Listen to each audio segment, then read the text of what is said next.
Bak bu araları falan hep denemek lazım abi. Yok abi. Gidelim mi?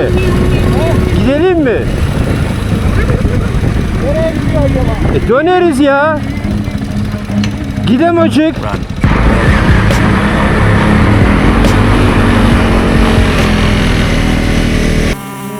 Fıtı fıtı fıtı fıtı.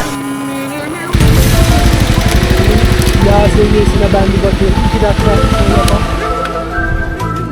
A few moments later. Evet. Sayın arkadaşlar, şu arkadaşın motorunun bloğu çatlamış. Ulan motoru bozmuşum ya. Motorunu s**eceğim seni. Ormanın derinliklerinde mahsur kaldık. Ha? Ha gayret.